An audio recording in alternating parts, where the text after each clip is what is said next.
Good day mga ka-exotic wings. Papakita ko sa inyo ang aking flight cage. Ito yung design niya. Yan. Dati nga pala itong kulungan ng pusa na kinonvert ko sa bird cage. Yan. Yan. Nakahangin sa hollow blocks. Sa pader. Meron tayo ditong pinto na isa. Tapos pinto din dun sa taas. Tapos ito naman yung malaking pinto. Yan. Pero di ko ginagamit yung malaking pinto na to. Yan.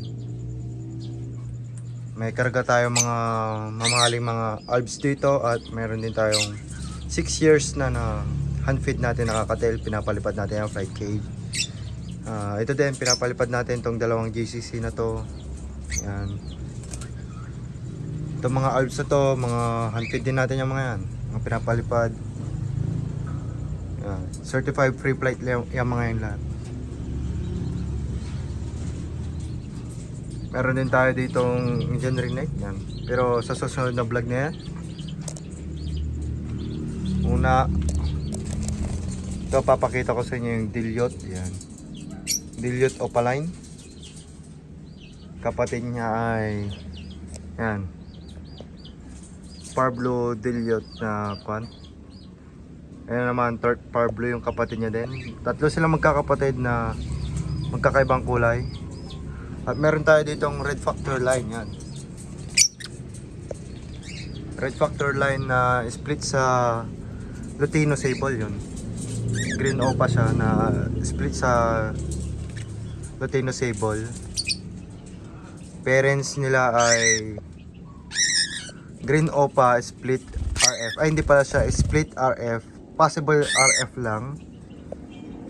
Ayan. Ito yung Dilliot. Ito yung aking GCC. Ayan. High red na high red. Ayan. High red. Ito naman natin kakatel na hen. Ito hindi pa natin alam kung anong gender niya. Ito magwa 1 year pa lang. Ito 2 years na. Ayan. 2 years na to. Hindi siya high red. Ito ang high red. Yan, yan.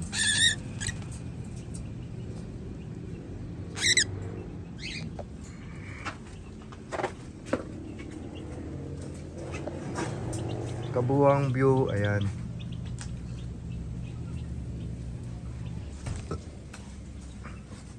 Sobrang laki na itong cage na to. Para na siyang flight cage ng kalapate. Ganun. Kulang na lang nga trapdoor eh. Ito pala galing kay Kakatel Aviary, itong Kakatel na to. 6 years na sa akin yan. Ayan.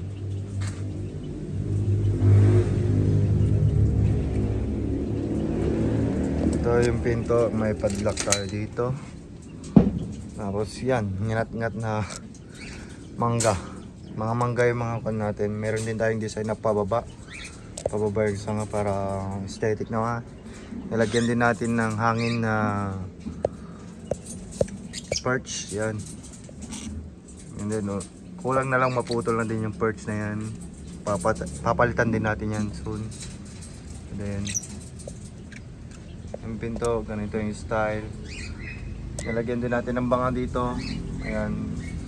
Alam ko may ginagawa silang pugad yan eh. Pwede yung pagkainan natin oh. Yan, paso, ganito yung style.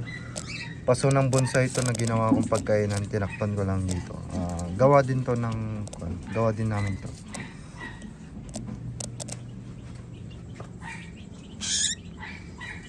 Kung makikita nyo, good condition pa rin yung ating kakatel kahit 6 years na siya. Yan. Ito ang talagang pinakamalambing. Itong mga GCC na to. Talagang kung nasaan ka, nandun din sila. Yan. Meron din tayong Sun Conure, pero sa susunod na vlog na yun papakita ko sa inyo. Comment nyo na lang kung interesado kayo sa Sun Conure. Yung Sun Conure natin na yun sun feed pa lang, 4 weeks old. And pag interesado talaga, comment down below. Gagawin natin ng vlog yan. Lalo sa mga beginner dyan na gustong matuto mag-concede. Yan. Follow nyo lang. Subscribe lang kayo para makasama kayo sa journey ko na to. Yan. Para matuto na din kayo kung paano nga ba ang pag-aalaga at pag-maintain ng ating mga ibon.